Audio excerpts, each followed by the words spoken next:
So, all right, I'll read it.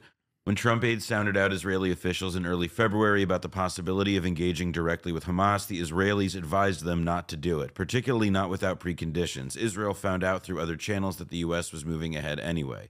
Netanyahu has avoided publicly criticizing Trump since Axios revealed the unprecedented...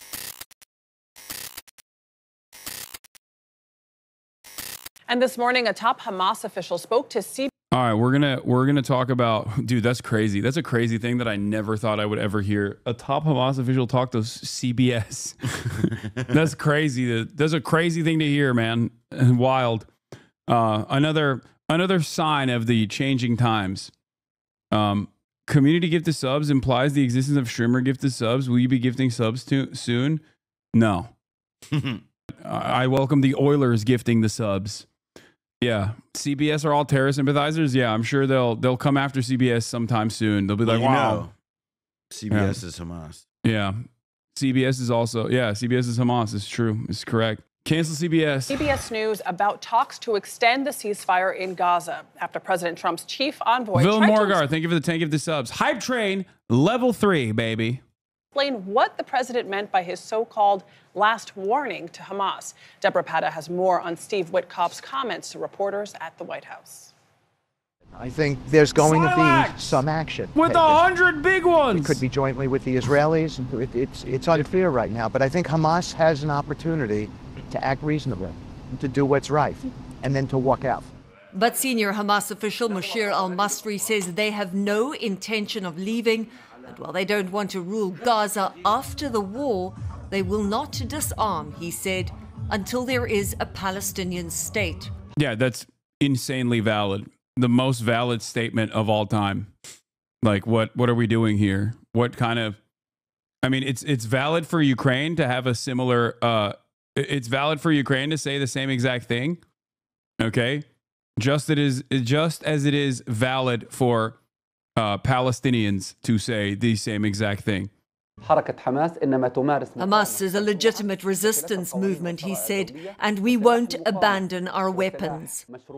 The US has designated Hamas a terrorist organization. Al-Masri says the only way to free the remaining hostages is through negotiations to end the war. The uncertainty has left many hostage families raging against their Prime Minister Benjamin Netanyahu, whom they blame for failed peace talks. Nama Weinberg, whose cousin was killed in captivity, had this message for President Trump. Don't cooperate with Netanyahu. Don't be the one that would be responsible for the death. That's crazy that they're showing this on American news. This is like...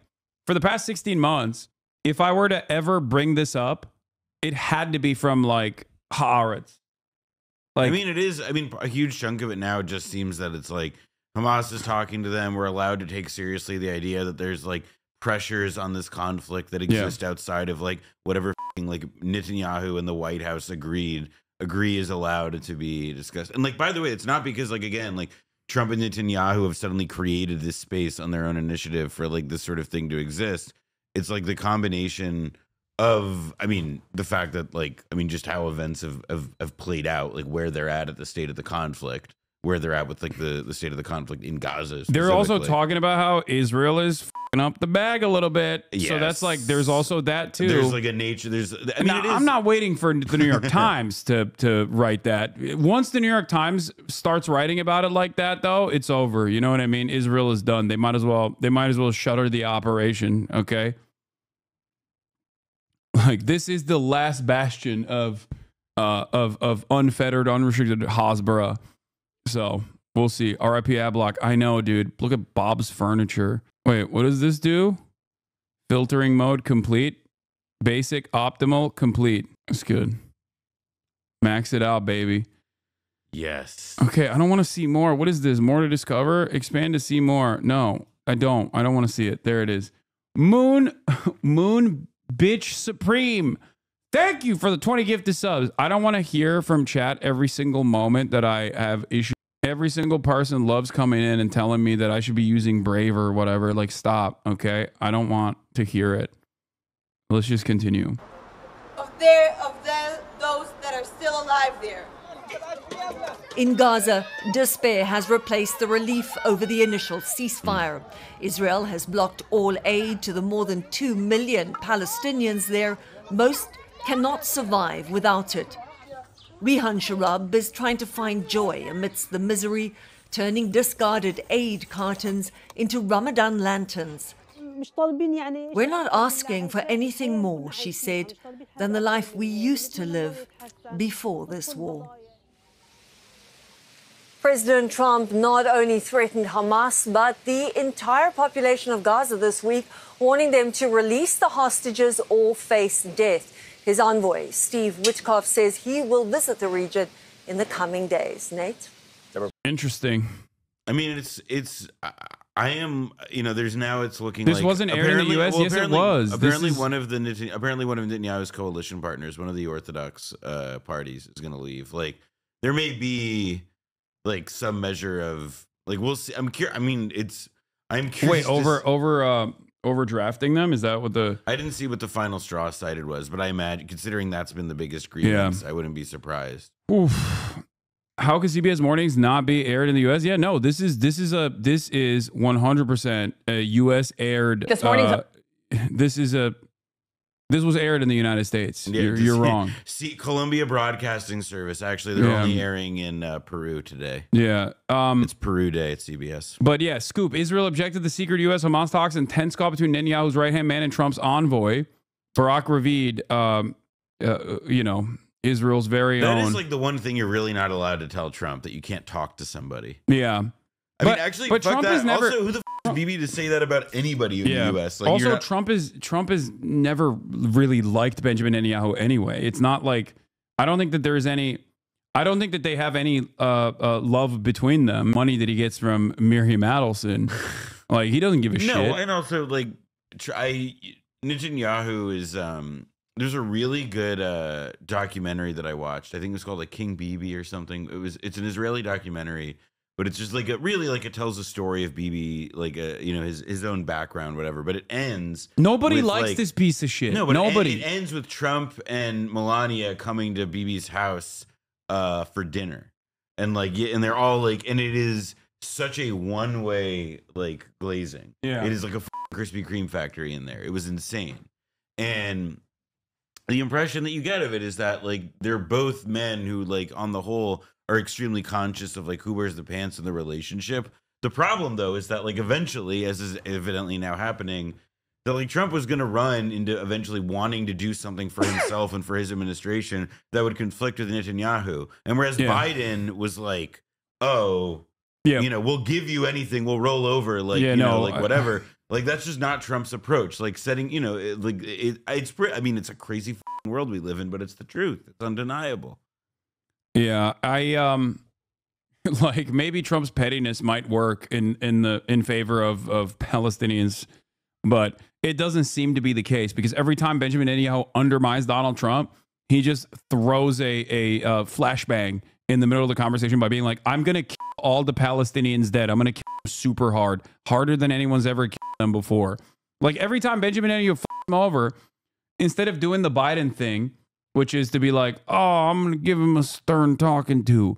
He just does the reverse Brandon, I guess, which is I'm going to be more brutal than anyone's ever seen before. Because that's what he did. That's what he did when this initially leaked. That's when Donald Trump came out with that Truth Social post where he was like, I'm going to pummel Gaza into the ground type shit. Like every time there's any information that like undermines Trump, he goes in the opposite direction. So, all right, I'll read it. When Trump aides sounded out Israeli officials in early February about the possibility of engaging directly with Hamas, the Israelis advised them not to do it, particularly not without preconditions. Israel found out through other channels that the U.S. was moving ahead anyway. Netanyahu has avoided publicly criticizing Trump since Axios revealed the unprecedented U.S.-Hamas talks on Wednesday, saying only that Israel had made its opinion clear to the U.S. But Netanyahu's closest confidant, Ron Dermer, who began his career as like a Republican political operative, he's been the Israeli ambassador to the U.S. He's like the go-between essentially for the U.S. and Netanyahu. Dermer was much less restrained a day earlier in a call with U.S. hostage envoy Adam Boehler, the sources said. The call happened several hours after Bowler met in Doha with Khalil al-Hayya, one of Hamas's most senior political officials and the head of its negotiating team. So, I mean, Bowler's negotiations in Qatari capital began the week prior with a meeting with lower-level Hamas officials. The talks were centered on bringing home American hostage Adon Alexander, 21, and the bodies of four deceased. This is also like part of what's got to be grinding Netanyahu's gears is that like Trump is actually doing something to bring up. It's like that could create I mean, it's, you know, I don't know how much Netanyahu is really scared about, and I truly don't know. Like meaning I don't know what the people around him's like biggest fears are domestically, like what they feel like could threaten their power. But it would strike me that like the American president outflanking you on bringing the Israelis home does seem like something that could have political consequences in the right context.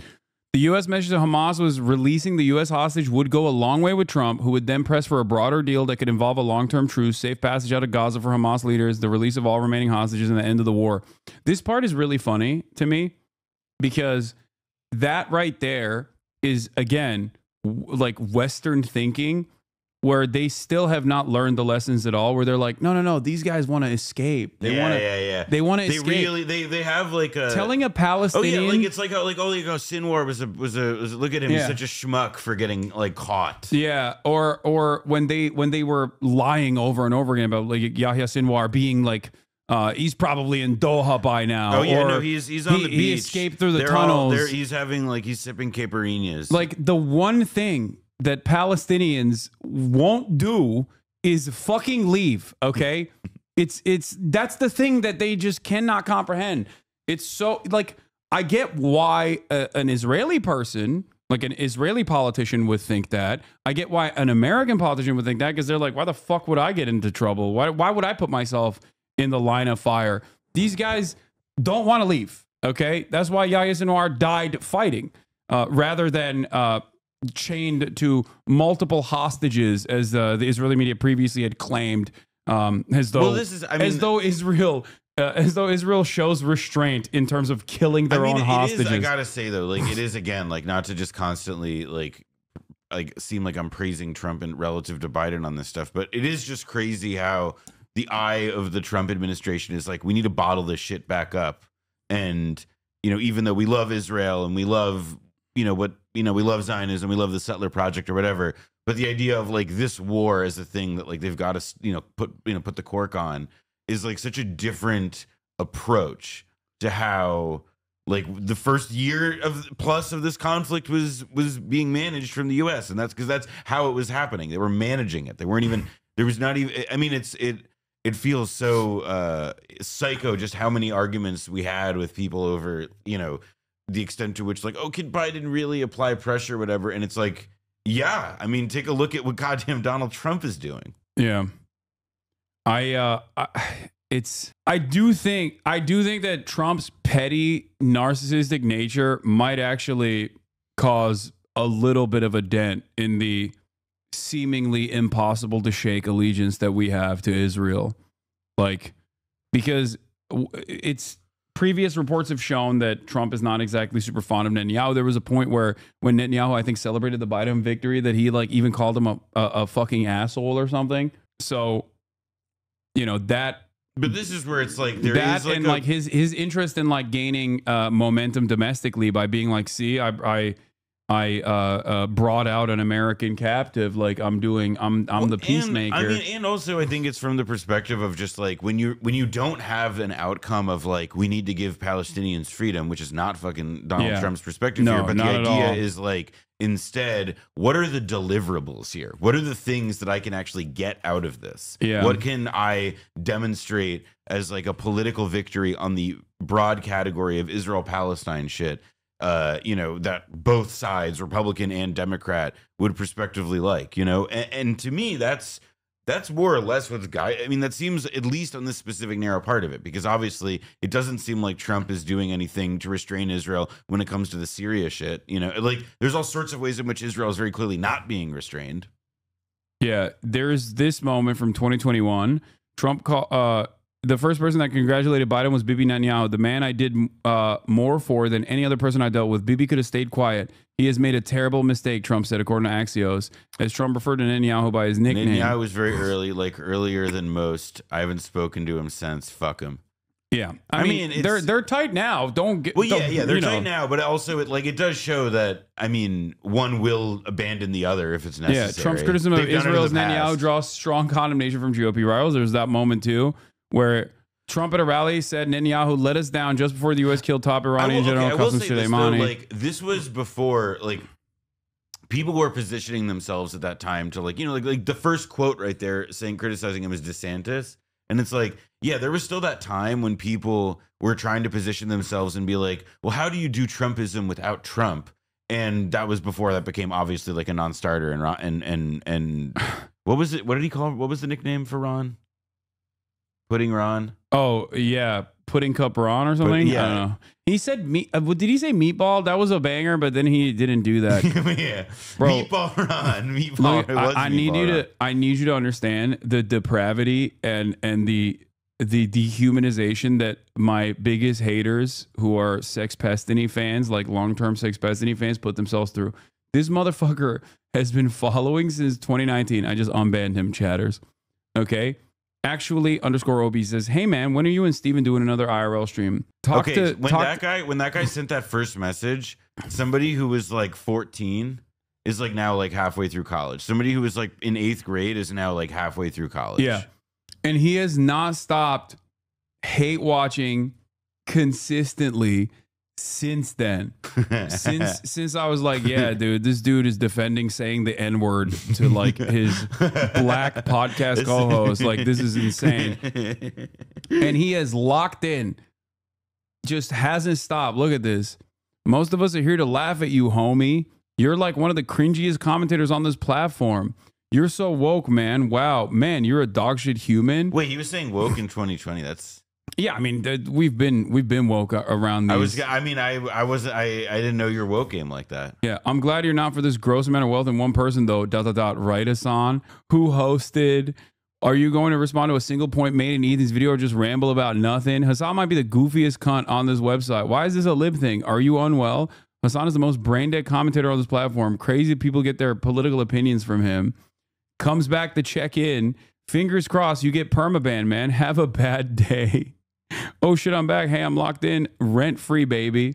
Yes, I want you to keep. I want you to keep up the good work. I mean, listen, he's already done 6 years. If 6 years from now he's still going, then like that guy who was like 14, he could now be in Doge. Yeah. Yeah, if he's actually, he could be in Doge now. Once that guy, that 14-year-old is now in Doge. Once that guy or girl nears like the age of 18, maybe he can get unsolicited, footage of your favorite content creator having sex with other content creators without their consent. You know, good job sticking to it, big dog. Definitely not a part of a cult, by the way. Definitely not in a fucking cult. Okay, like how anyway, whatever. There's a mental health epidemic for sure. I will never understand the hate watching. No, that's why I've said these guys see themselves as like loyal servants to their cult leader, who is also a sex pest. So it tracks. I'm glad someone gifted it to you, buddy. Okay, where were we?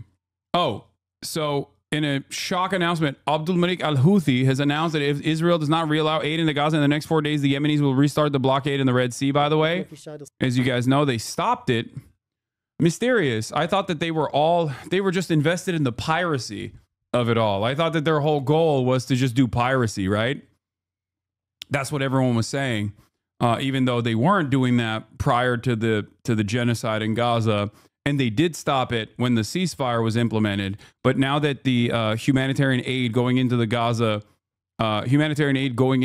is being restricted once again by Israel, which is, again, a human rights violation, the Ansar Allah movement is once again saying, we are going to re-implement the blockade again. We are announcing a respite for mediators in their efforts. That if the Israeli enemy continues after 4 days in preventing aid from entering the Gaza Strip and continues the complete closure of the crossings, preventing the entry of food and medicine into the Gaza, we will resume our maritime operations. against the Israeli enemy. Against the Israeli enemy. We are very clear. We will meet siege with siege, and we cannot stand by and watch. In the month of fasting, we are announcing the whole world, or this is the beginning. So, yeah, I love everybody going, what does the banner say? Yes, dude. It says, the bottom part of the banner says a curse upon the Jews. I know. It's fucked up. I don't agree with it. I've made that very clear multiple times. If you want to understand the context as to why that this is their banner, you know, I'll let Norm Finkelstein do the talking. All I'll say is that Hasan, I know, is saying he's, you know, not a curse upon the Jews, but he wished a curse upon this Jew last night. Wait, what? Oh, God. Okay. No, I'm kidding. No. I'm joking. I'm going to get fucking canceled again. No. I'm talking about myself. Just a promise is baiting. Here. Problem from hell. Yeah. I have to ask you this, Norm, because I'm sure people raise this with you. The fact that Ansar Allah says, curse the Jews. It's their slogan, I Their think. slogan. Death to America, death to Israel. No. Curse the Jews. Yeah. Now, Pop I in. don't I know what I say to that, but I want to hear it. Yeah. I don't get hot under the collar about those things. And not because I'm giving people a pass. Israel describes itself as the state of the Jewish people. Right. What do you expect these people Exactly. to do? Have they ever met a Jew who was nice to them? I doubt it. I doubt it. So if they conflate the two, let Israel, you know, call itself by the name. It's you know, call itself the state of the Nazi people, and that problem wouldn't arise. So Right. then they would just say they hate Nazis, Right. and then Curse the Nazis. the matter would disappear. So I don't get, you know, It is just true. excited Yeah. about those Like, things. it's not- I've said this story before, so you'll forgive me. My parents, as you know, they passed through the Nazi Holocaust. Okay, and then the rest of it is his own, you know, his parents' like opinion about the German people as a whole. I mean, because look, I'll give like a personal example. Like the first time I went to the West Bank, I remember having like somebody was like translating, and then, you know, somebody like somebody was translating, and you can still tell that it was like the shorthand of like talking and referring to Israelis as Jews and so on. It wasn't like, it was uncomfortable to me. Yeah. But then, you know, I had to like, it was the first time I'd considered, like, because that had never been something I'd directly experienced before, or like had even found in media, frankly. Like it really was like the first time that like I had been struck with it. And I had to sort of think about it, be like, oh, well, you know, like, what are I mean, this has been expressed in many ways by people more eloquent than myself, but like in what world has this person encountered a Jew in a different context? And like, can I really, Norm said it well, like, can I really get hot under the collar about this? Like, if I'm here in part because of like what people who wear operating under the aegis of that flag are saying or doing, like it is. Yeah. I mean, the greatest example of this is if you are a Jewish person living in France and someone draws a Star of David outside of your house, that is an entirely different context. That is very clearly and deliberately signaling that an anti-Semitic act is most likely going to occur, right? That in and of itself could even be interpreted as anti-Semitic, understandably. Whereas when Jewish settlers in the West Bank spray paint the Star of David outside of the house of a Palestinian villager, that means that they are going to go there and they're going to blow up the fucking house with makeshift Molotov cocktails. Or it's a sign, like in Gaza, what you see now is like, I saw a photo of a before and after of a bookshop. The before, lovely bookshop before the war. After the war, come back, everything's all fucked up, scattered all over the place. There's an orange, Star of David spray painted onto it. And it's like, I think it's like, I will say, I can't, like, it's astonishing to me how not anti-Semitic Palestinians are as a people in general. Yeah, in spite of everything. In spite of everything, exactly. In spite of everything. Like, it's such a, in fact, like, I'm sort of constantly amazed at, like, the general amount of, like, nuance and appreciation for this that Palestinians have, in spite of, like, the very active conflation that the Israeli government, by its existence and actions, makes every second of their lives. I do want to show you guys one thing that I think is very interesting as well, because if you think that this like deflective conflation that the Israeli state uses to justify its cause as like purely defensive, and the consistent ways in which they claim that they're defending themselves and they have security concerns, and anyone that actually has an issue with that is simply being anti-Semitic or whatever. There is a very similar example from Goebbels himself talking about how Germans have valid security concerns, and that anyone that comes after the Nazi state for its actions are actually coming after. Now I want to show that. I think I remember this thing. I think I can find it if you haven't found it. Let me yet. see. Yeah, I can't find it. It was like it went viral recently. I think. Yeah. It went viral on Twitter. There's here, like more or less like this brief one. Yeah, that is the one. Yeah. National Socialism today is Germany's guiding political idea and worldview. The entire German nation affirms it. To criticize National Socialism today, therefore, means to criticize the entire German people. This is damn near verbatim, one-to-one identical to people saying, oh, all Jews are Zionists. If you're criticizing Zionism, you're basically criticizing Judaism. And you're criticizing all Jews. And like also, it's not just like the ism of it, because like it's like Zionism as it's practiced, which is that. Yeah, it's not. You can't it's not do the concept of a homeland for the Jews. You can't do this. You can't do this and assume that everyone around you is gonna not see this as a direct. There is no separation that you want. This is a standard. Like this is a standard that applies everywhere. This is like you see the same thing when like Azerbaijan like rolls into formerly Armenian territories and puts up their own cultural objects and displays them ostentatiously. Like it's a thing that takes place. Oh, you're being quite Islamophobic for criticizing that. Okay, Azerbaijan is a good. You're being anti-Turk. You're being Islamophobic. I can hold space for that. Yeah. Excuse me. It's really messed up. I think we can perhaps give it some space, but I do think that there is like because when it does fucking come down to it, right? Like it is about like there's just like a quality with this stuff where what people want in like the arguments about this is an exception.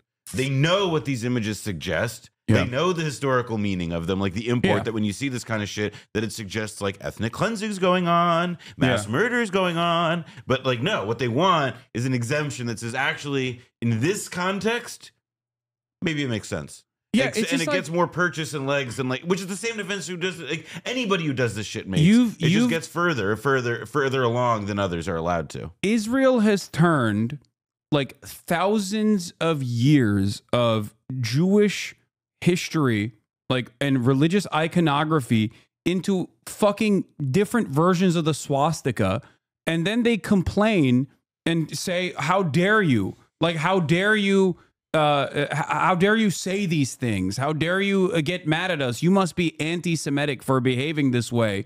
It's like, no, dude, they're anti-you. They're anti-death and destruction. Okay, and if you consistently present if you consistently present your actions as though you're doing it for Judaism, if you falsely conflate Judaism with the violent, aggressive actions of Israel, then yes, of course, people are going to inevitably go, yeah, I guess this is. I mean, shorthand. I will say that like the biggest thing in this regard that like kind of like did damage that I still think about a lot and is the like the women's lingerie stuff, where like. Essentially, right, like there's this both like an age-old stereotype of like, you know, like Jews in Europe, like, you know, like the anti-Semitic old like Christian stereotype of Jews is like these like sexual predators in their communities. It's one of the bases of the blood libel. And just sort of seeing that like seeing a bunch of people like en masse like do everything they can to legitimate it in an unprecedented way, not because they're the only people who ever perved out in a war zone like that before, but because like they were empowered to document it on social media, you know, brandish it for the whole fucking world. The front facing like shameless nature of that is so strange. Like and it's like if you again like it's you know, like all part of like the same.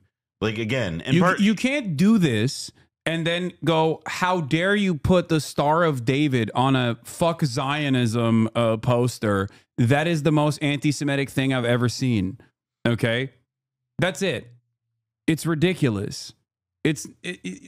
I don't know. It's just like saying fuck Saudi Arabia for doing a genocide in Yemen is not Islamophobic. Okay? Just like saying fuck Israel is not anti-Semitic. Yeah, but they got the Kaaba. Did you consider that? Yeah, that's it's so stupid. It's just so. I don't know, man. Like I feel like sometimes in order to understand where my interlocutors, my naysayers, the people who smear me as an anti-Semite are coming from, I have to like shut off my fucking brain to not recognize any of this shit, you know?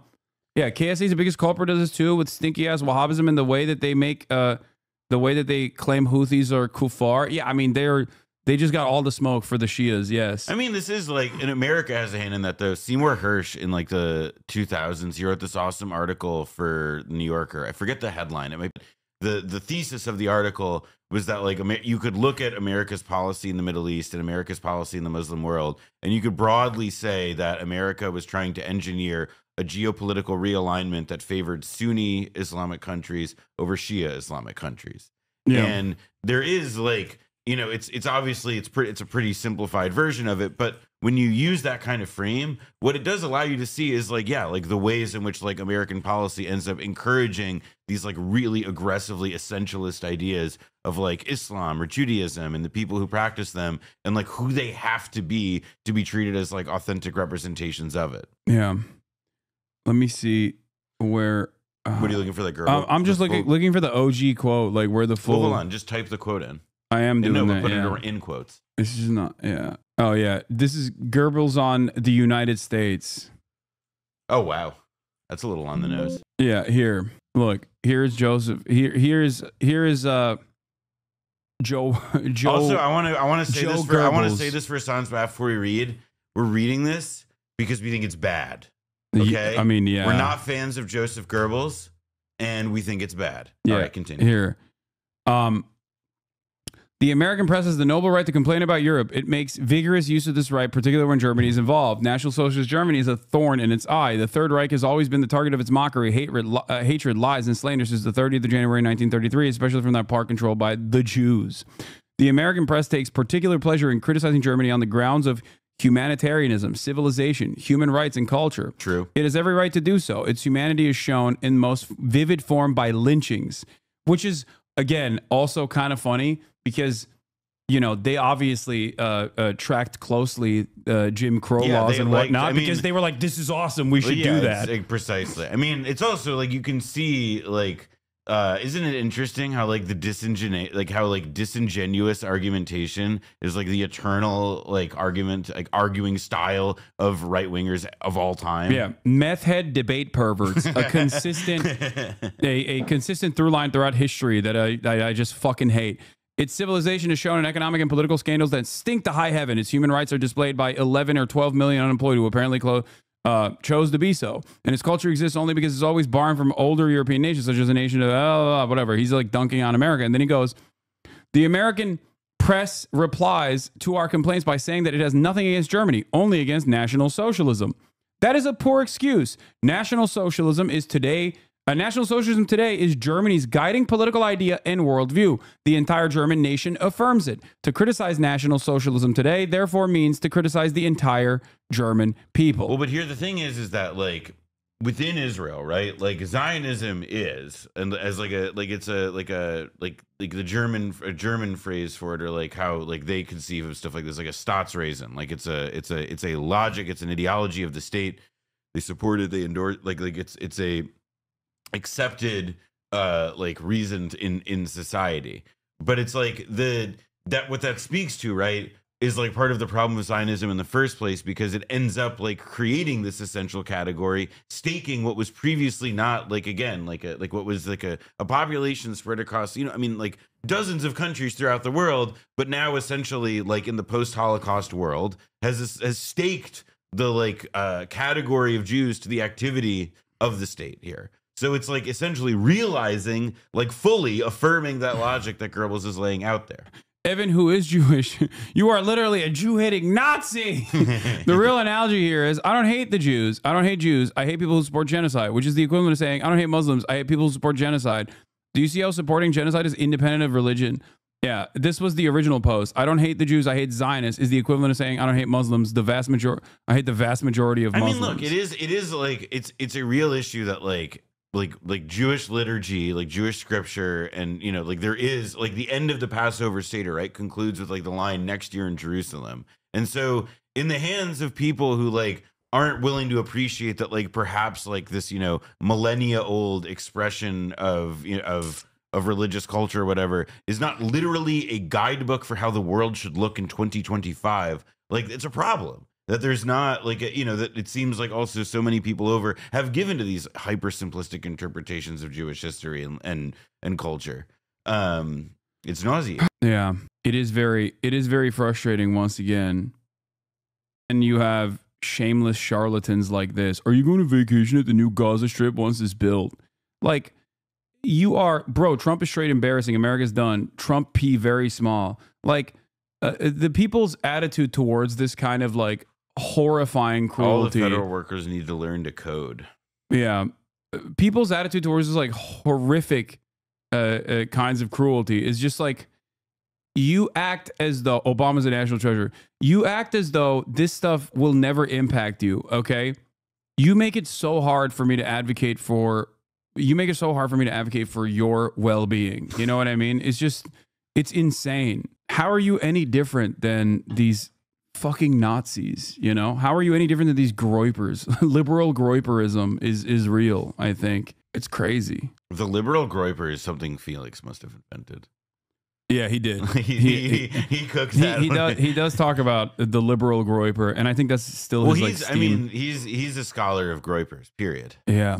Well, he is a groyper. As a groyper himself. Yeah. Anyway, same type of burger brains who don't care about war outside the borders of the USA. Yeah, it's just like, they also don't understand like war overseas is directly coming from your coffers.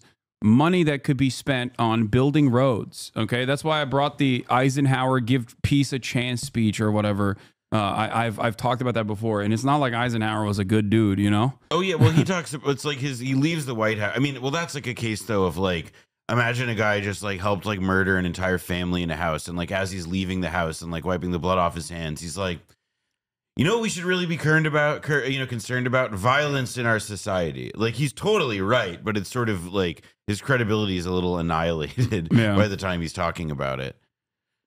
Yeah. I mean, also, I think like these types of people also just sort of like resent thinking about like the world as an interconnected entity, and that like there isn't really a world in which like America is apart from the world and vice versa. That it's like, you know, our fates are somewhat interconnected here. Our media does everything in its power to make it seem as though that's just happening over there, and that is by design. So you don't recognize that what's happening over there actually harm you, okay? That's it. But that is also part of the reason why Americans can fancy themselves as a peace-loving nation. That is the irony there, which gives a unique opportunity for a reasonable politician to come out and truly advocate for a different vision of American foreign policy, because the only person that presents themselves as a peaceful dove, even though they clearly aren't, cannot be someone like Donald Trump. And that is what has happened at least in 2016 and certainly this past election cycle. And I kept reminding people of this reality over and over again as Kamala Harris was running around with Liz Cheney and simultaneously saying, we're going to have the most lethal military of all time. And liberals would come in here in my chat and be like, what do you think the military does, stupid? Of course it's supposed to be lethal. It's like, dude. I mean, also it goes to like the idea that it's, you know, like, I mean, one of the things to me that just sort of sticks out is that it's, you know, to what you were saying earlier, it's like, yeah, like when we do invest in these things, by the way, because they're happening elsewhere in the world and we feel a need to influence them, that's money that we are just sucking and sucking and sucking away from things that like require massive investment in both like human and, you know, financial terms. I mean, we have plenty of shortages of, I mean, Has anybody had a lot of fun getting a doctor easily lately? Like it just the whole so obviously out of whack. I don't really know how somebody could like think about it on those kinds of practical terms and determine that like what we really need is to make sure that like Minutemen missiles are firing at the best capability for the next 50 years, as opposed to like having, you know, like lead out of the water. This is, I think, a more honest approach. What this guy is doing here is an infinitely more honest approach than the crybaby perceived victimhood that I hear from liberal Zionists. He just comes in here and goes, fuck Hezbollah, fuck the Houthis, the U.S. government will take out every leader, rolling on the floor, laughing emoji. Side with your prophet. Side with your prophet that married a 9-year-old fucking sickening terrorist supporter. Like, that's great, man. Well, don't listen to... I don't know what he has against Hezbollah. And that's not how you spell his name either. Yeah, he's right there. I give him a lot of respect every day. I have a rug. Yeah, they will fucking clowns. I know. Fuck around and find out, right? That's what happened with Operation Prosperity Guardian. His words confused. He's saying fucking 9-year-olds before, but now he's saying they're fucking clowns. Yeah, I don't know. I think he's got pick one, pal. Yeah, he's just doing common sense. Here's an apolitical chatter doing common sense. Yeah, this is an apolitical. He's actually expressing his national truth. This is the song of his homeland. So much fun when they all get killed. Like, dude, imagine the clowns. No, imagine like, what did the clowns do? What this right here? I think is this is something I think about quite a bit. Okay, they all die because they're horrible people. Bro, you're a horrible person. Yeah, it's like, what do you mean? Like you're just genuinely a bad guy, dude. What are you talking about? Person. I don't think you want I don't think you want assassinations on people for being horrible, because you very clearly are a horrible person. Having said that, this comes from a place of powerlessness where you kind of recognize that you got no motion, life sucks. Things are getting worse. You're never going to retire. Okay. You're never going to be able to purchase a home. So what can you grab onto? Oh, American projection of power. Right? Well, and also that like you're a superior. I mean, it's like this is part of like why racism works, is that it like on the individual like psychological level is that it's like part of the like constant act of like persuading yourself that you are more superior. Yeah. You know, you are superior to like, you know, people who are, I mean, like, you know, like other, like, I mean, more or less. I mean, that to me is, you are a sellout scum. You love tapes. Keep defending them. You love tapes. He's like, he's so angry that he can't even type correctly. Exactly. Like, you should never find yourself this mad about anything, really. Like, you have honestly schizo posted yourself into this weird hole that you found yourself in. You love rape. No, I don't. I don't know what else to tell you. I mean, if you think that, then there's not much to salvage here. Perhaps you have to tell yourself this so that you can consistently feel angry. You know? That's it. All right. He's... Look at your clips. He learned to spell. Yeah, he's a clip watcher. Now somebody pointed out that he's got grammar. Yeah. I went to high school with Stankmaster. He had to switch schools because he bought his cousin thongs for her birthday. That's true. There it is. That is true. Lamau clown. Yeah, I know. I'm the clown here. Definitely. But you just said fuck clowns, dog. Yeah. I don't follow this guy's clown attitude. He wants to have sex with me because he's saying like he wants to fuck clowns. Yeah. He said the words. He doesn't need to rewatch the clips. Exactly. Is always people who are like, I am an easily tricked adult and I saw clips and I didn't even listen to what you were saying in the clips. They were just framed in a negative way. And not only did I watch these clips, it made me so angry that I came in here with my account Stankmaster to yell at you about some shit that I imagined you're doing. That's it. John Fetterman. Colombia let anti-Semitism run amok to cater to lunatic fringe and paid provocateurs. Leadership allowed those assholes, curse word, to take over the campus and terrorize Jewish students. Now Colombia pays for his failure, and I support that. Trump is yanking $400 million from Colombia over allegations of anti-Semitism. If you hate clips, why don't you just watch H3's videos in full? I told you. I will watch it right next to him. If he wants me to watch it, I'll watch it alongside him, baby. I'm not letting him make money off of things that he clips out of context. Once again, the entire video in and of itself is an assortment of clips from your sex pest community. Okay. Me reacting to it would then give him another opportunity to just cut clips out of context, as he has done since the video came out. I mean, if he wants to, he can debate me. It's impressive how it's like the rage bait is so easy it's crazy. Wait, what? Millionaire, by the way? Well, I'm confused.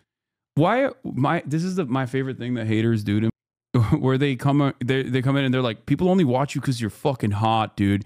You're a goddamn. People only watch you because you're so fucking hot. Dude. Yeah, you're so fucking hot. Sexy. You're a millionaire, dude. Well, people and also, fucking like, I want to respond. One thing though, like having like glanced at what was the aforementioned video in full that he wants you to watch, like.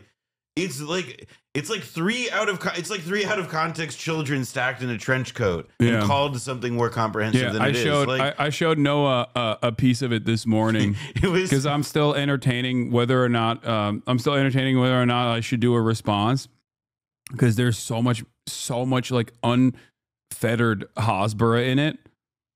Well, it's like a combination of that plus like what you were saying, like inventive ways to take you out of context. Increasingly inventive ways to take you out of context. Like one of my favorite ones is when he's like, I'm an easily tricked adult, and Hasan actually tricked me into believing that he didn't have radical opinions. And then Hasan's commentary on liberals being able to be manipulated. What if that means that he was easily manipulated? Was tricking me. He pulled up, he got an ice cream truck. Yeah. He put on the music. He came to my block. He's like, he played the ice cream song, and there was no ice cream. There was only Hamas. Yeah, he's like I'm a fucking 40-year-old adult who is the stupidest person you've ever met. But of course, that's also not even correct, because like it's not stupidity. He is nefarious, because he deliberately cut the podcast interview that he did with me, okay, in a way to make it seem as though I was telling him like, oh, I just love I just want things to be like Norway, okay? And in that conversation, behind me, as always, is a fucking USSR Ushanka and a Matryoshka doll of Vladimir Ilyich Lenin in broad display, okay? You can clearly see it. What did Ethan do when he was retelling this conversation that took place? He cut it. He cut it from the frame, because even he realized that would look really stupid. He's lying about, he never represented himself as a radical. He never represented himself as like a radical. But let me just make sure that this Lenin thing, which by the way will remain in the frame to other clips I cut to in this video. Let's make sure that one stays out of frame for this, because that would really make me look fucking stupid if I continued to say that Hasan was misrepresenting that he thought that he was something radical, and there was like a giant thing of Lenin just to the right of his head. That might make me look like a fucking dumbass. It undercuts his point. I don't know. Which is ironic, because if you go back to that podcast from like fucking however many years ago, from 2021, the reason why I had a conversation with him before we even started the Leftovers podcast together, where I very clearly explained to him my political positions a million times over, was because I said America deserved 9/11. That entire conversation revolves around me describing to him the concept of blowback. Okay? Yeah. Exactly. Noah being here for that is great. Is extra funny. I mean, here's the look. Having like seen a bit of it, like my impression of it is that like, because like the narrative arc of like Hasan is like master deceiver, like it doesn't really make sense. It does seem to me that instead like what it is like an attempt to like retcon a reason that Ethan doesn't like you now. Like it's not, it's like it's coming up with something that wasn't there, that has to be like an explanation for how you got into, like how you made everybody really upset about how you made everybody call, like say Zionist as a slur or whatever. Yeah. Like all of this is your fault, and has very little to do with like the secular change in opinion toward this fucking issue as a result of October 7th. It is because of the brainworms that you have slowly but surely used to infect both your listeners and also the people you've duped into being, you know, it's a fucking conspiracy that you've run. It's a multi-year game. Tom Ripley over here. Yeah, no, it's funny. Like, one of my favorite things that haters of mine do is when they will like go and find something that I've said on a podcast or even on my own broadcast and go, ooh, look, he's admitting that he comes from an affluent background. We found a secret thing about Hasan. And it's like, hey, dumbass, I said it out loud on a fucking podcast. How can your argument simultaneously be that I'm sheltering the truth from the public while it's something that I've openly stated on a fucking podcast and on numerous other occasions as well? Like, crazy. Anyway, yeah. If you're an American, you are affluent, to be honest. Good take. I mean, you're right. Labor aristocrats. America. I knew you about mentioning the Piker curse before you ever introduced us to Boner Chili. Yeah. Didn't y'all do a socialism versus capitalism debate on your podcast? That is still up? Yeah, I know. Also, I'm such a radical terrorist that a radical, rabid, anti-Semitic terrorist that he still fucking monetizes the Leftovers podcast videos. Yeah, he still hosts them. That's really funny. Yeah, he still hosts them. Anyway, getting back to other radical anti-Semitism happening in this country, the Trump administration has taken $400 million from Colombia over allegations of anti-Semitism.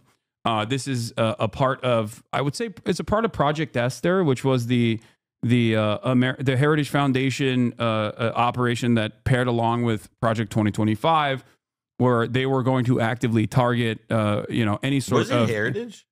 I couldn't remember if Heritage was the group. I mean, I knew. Like, was it American Enterprise Institute or Heritage? I always mix it up, but I'm pretty sure it was Heritage Foundation.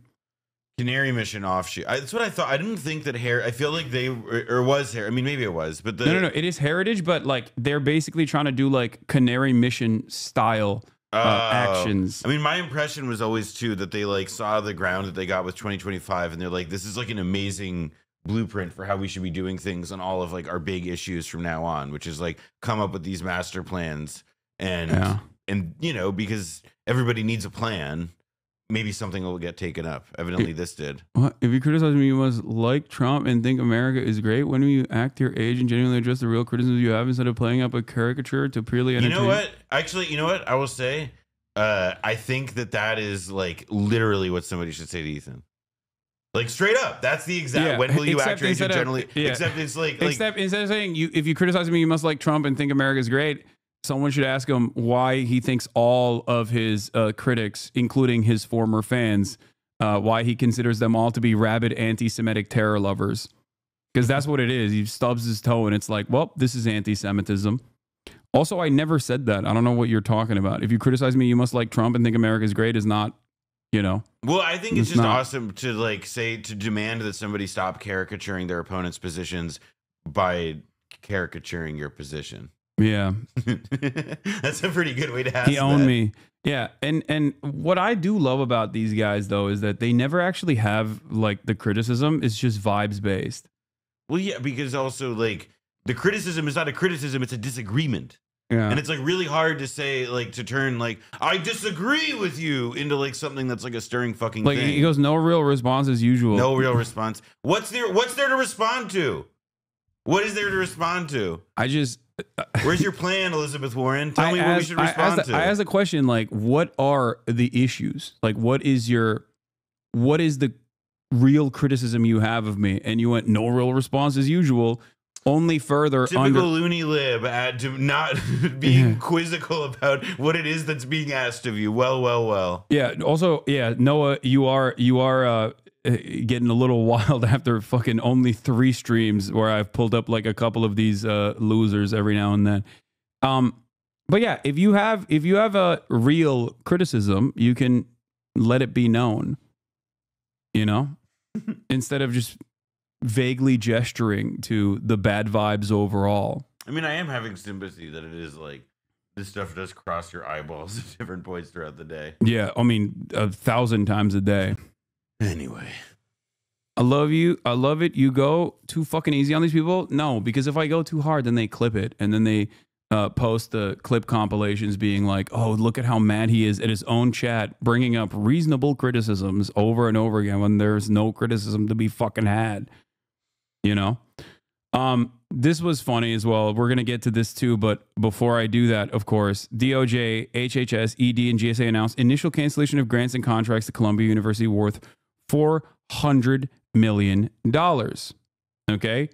Now, this is definitely a ridiculous thing that they're doing. And if college campuses don't quickly recognize that this is going to inevitably turn on them as well, okay, if their reaction to this is, no, you don't understand, we need to suppress more Israel criticism, as a matter of fact, and capitulate to this administration instead of trying to engage them in a legal battle by utilizing the pre-existing First Amendment rights that you have at your disposal to defend you, okay, you are cooked. More tank top streams, no response as usual. Shut up. Typical no response. Yeah. This is the same playbook, okay? McCarthyism will not stop at what these people claim is anti-Semitic speech. Go to Dylan Sawa's Twitter. He had a good response. You always glazing Dylan. Always dude. Glazing my man Dylan. Yeah, no, he does have great. He does have he has and great, also this he is has great his thoughts. Yeah, he has great thoughts and great statements. And this is his this is his job. He thinks about this stuff a lot. Yeah. Oh yeah, here I had already liked it. Oh wow! Should be clear. The glazer. Should be clear to universities that this is a vicious cycle. The repression of student protests is what's causing the escalation that causes demand for more aggressive crackdowns that cause more escalation. The feds and donors and ideologues are thus less and less satisfied. At a certain point, it makes financial sense, on top of the moral obligation to cease funding genocide and apartheid, to just meet the students' demands, actually end the protests, and deal with whatever blowback comes instead of extending the crisis. Correct.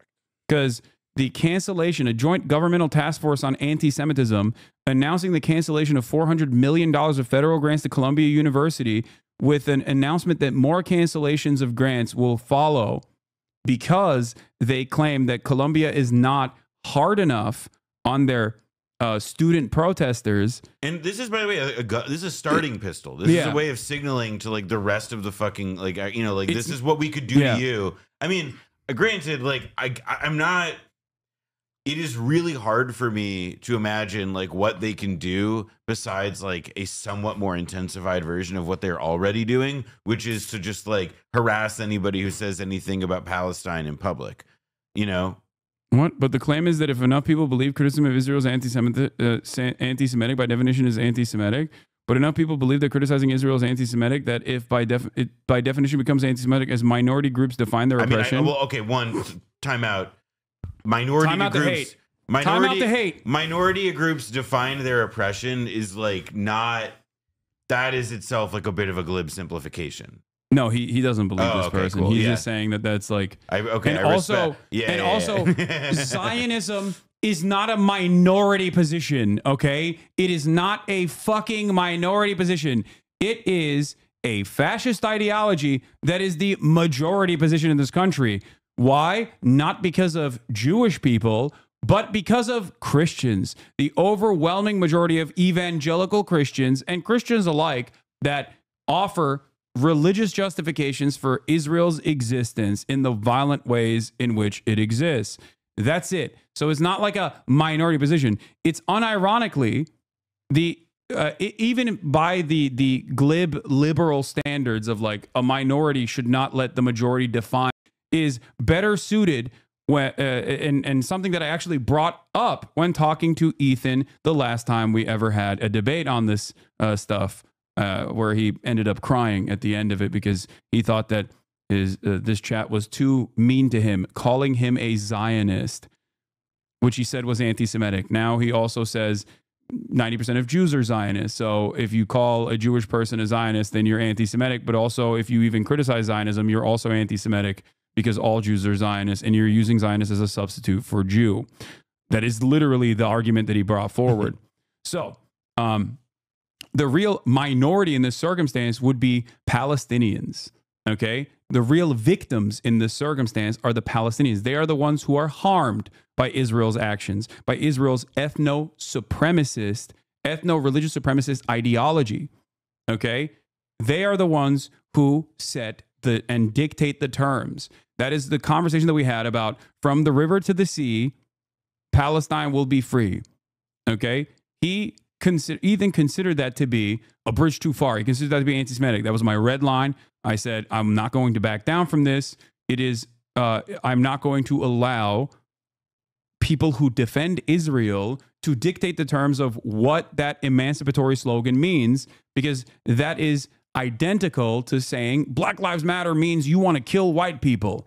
Okay? That's ridiculous. That's a ridiculous way to that's a ridiculous assessment on an emancipatory slogan. It's just so stupid. Doesn't make any sense. Like, I emphasized something I was saying earlier about like Zionism as like an ism and Zionism as like a practice, as like a thing in the world. And the idea of like, yeah, like if we were having like this, like, in the imaginary, like set of conversations about like, do Jews get to have a homeland? It's like, I guess everybody, like who comes from a place like in that framing, like gets to have a homeland. But like in practice, what we're describing is like, dispossession and oppression sustained over time in the guise of making that homeland. Like, that's just not like you can't, I mean, like if you believe that that's an essential character of like what a people gets to do, it's like, yeah, that's pretty fascist. That's pretty, that's what, I mean, that is the exact kind of like nationalist like ferment that like we, associate with like the worst horrors of the 20th century, whether it's Nazi Germany or the Khmer Rouge. Yeah.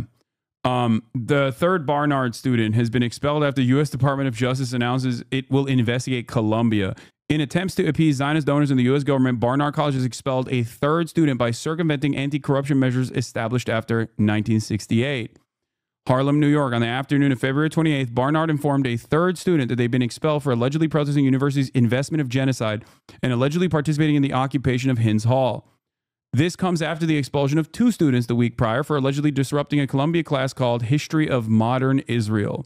That same day, the U.S. Department of Justice put out a press release announcing a McCarthyite federal task force to quash anti-genocide protests by investigating 10 college campuses, including Columbia University. It's ridiculous. Things are getting worse and worse. This is the one take that I completely disagree with you on, brother. Not one Christian community around the globe says this, nor supports it. It is precisely evangelicals, which I would even question them being questioned. They themselves say they're evangelical more than Christians. My church leader, the Coptic Orthodox Church, had a ban on traveling to Israel. No, dude, I'm talking about America, okay? In the United States of America, evangelicals are an incredibly powerful force in the field of American politics, okay? Since Paul Weyrich, who himself was not evangelical but actually Catholic, recognized the nascent white supremacist, well, not nascent, the overt white supremacist attitude that evangelical Americans had, evangelical Christians had, the Republican Party has firmly utilized the evangelical base of support as their most loyal soldiers. This is precisely the reason why Republicans often make decisions that make no sense to the average American at the behest of this group of people that are rabid, okay? And there's a lot of them in comparison to Jewish people. There is a fuck ton more evangelical Christians in this country, okay? Anyway, that's what I'm talking about. All right. You want to do the Trump meeting? Which one? Did we do the Musk Doge one? No, I haven't. I have not done that yet, but I want to see if there's a video of it or something, because I want to see. Well, there's no. Yeah, the Times had force in the field of American politics. Okay, since Paul Weyrich, who himself was not evangelical but actually Catholic, recognized the nascent white supremacist, well, not nascent, the overt white supremacist attitude that evangelical Americans had, evangelical Christians had, the Republican Party has firmly utilized the evangelical base of support as their most loyal soldiers. This is precisely the reason why Republicans often make decisions that make no sense to the average American at the behest of this group of people that are rabid, okay? And there's a lot of them in comparison to Jewish people. There is a fuck ton more evangelical Christians in this country, okay?